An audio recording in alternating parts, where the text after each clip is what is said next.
Assalamualaikum warahmatullahi wabarakatuh.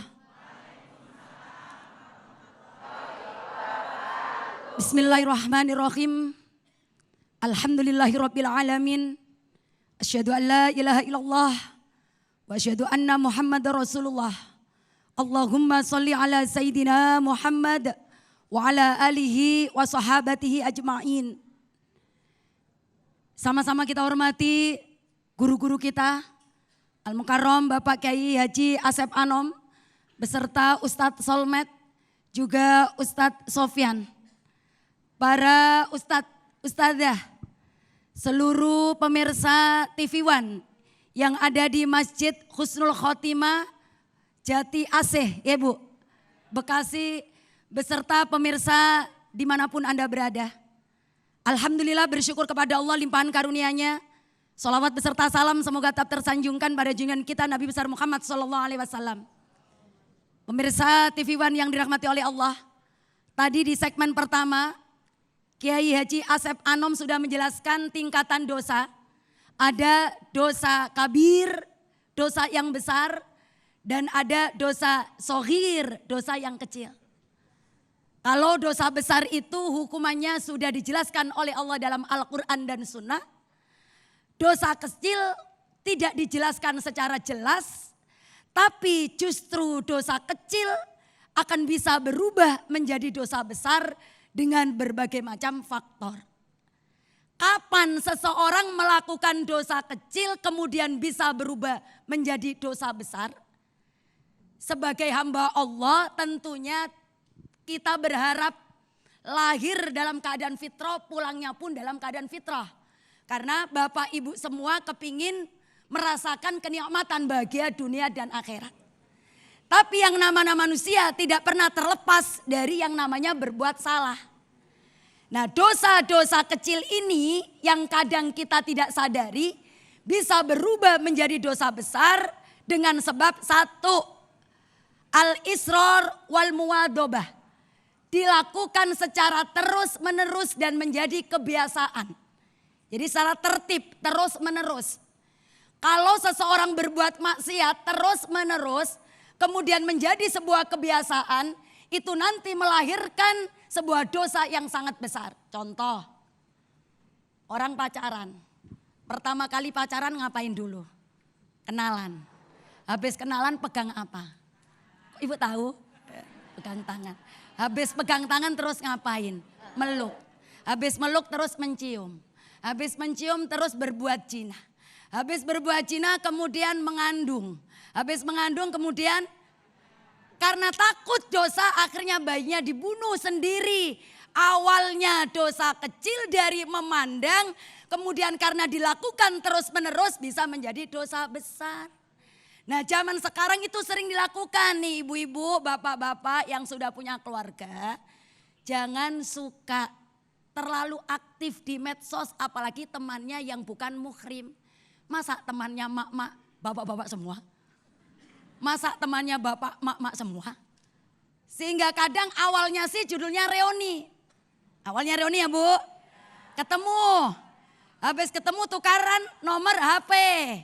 Habis tukar nomor HP, WA-an. Awalnya mah reuni bagus, silaturahim. Tapi karena dilakukan terus menerus bisa menjadi dosa besar. Akhirnya rumah tangga berantakan. Pertama kali diakibatkan dari reuni. La soghirota ma'al isror wala kabirota ma'al istighfar. Tidak ada dosa kecil apabila dilakukan secara terus menerus.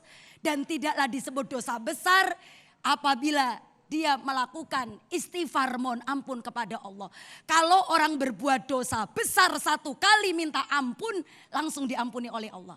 Tapi kalau dia melakukan dosa kecil tapi terus menerus kita tidak tahu diampuni oleh Allah. Tidak, karena kematian itu dirahasiakan oleh Allah. Jadi yang terus menerus berwujud dosa besar. Yang kedua, dosa kecil bisa berubah menjadi dosa besar apabila meremehkan dosa kecil tersebut.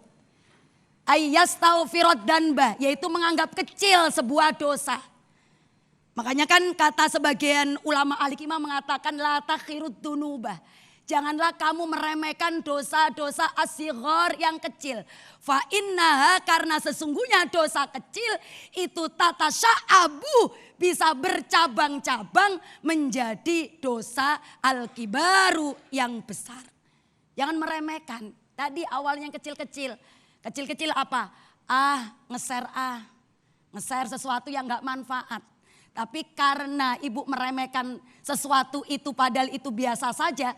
Karena senantiasa meremehkan dosa kecil, kadang kita nge-share apapun yang menyinggung perasaan orang lain. Gara-gara niatnya tidak menyinggung, karena meremehkan jadi bertengkar gara-gara meremehkan dosa kecil.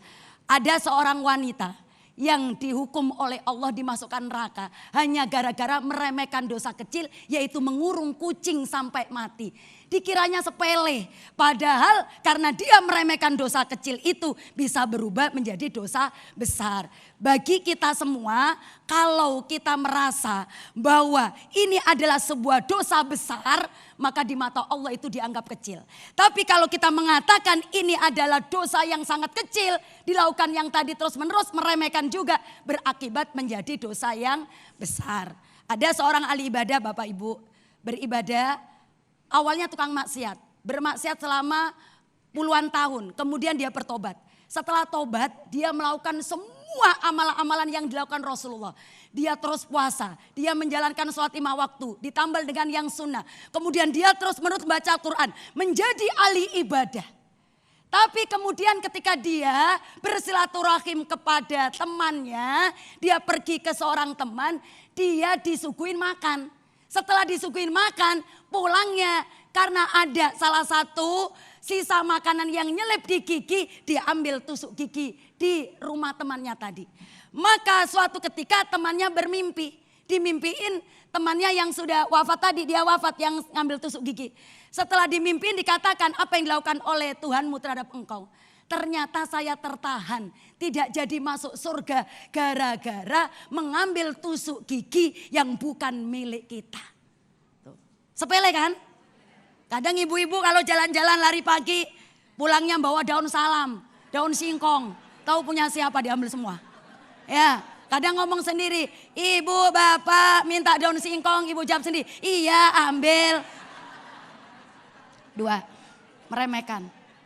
Yang ketiga, dosa kecil bisa berubah menjadi dosa besar apabila dia merasa bangga menceritakan dosa yang dilakukan. Zaman sekarang gak aneh. Dia bangga cerita sama temannya. Tahu gak, pacar saya dulu waktu muda 27. Bangga kan? Bangga. Kamu tahu gak, setiap saya judi selalu menang. Gak ada orang kayak saya. Saya kalau judi menang, semuanya kalah. Bangga kan?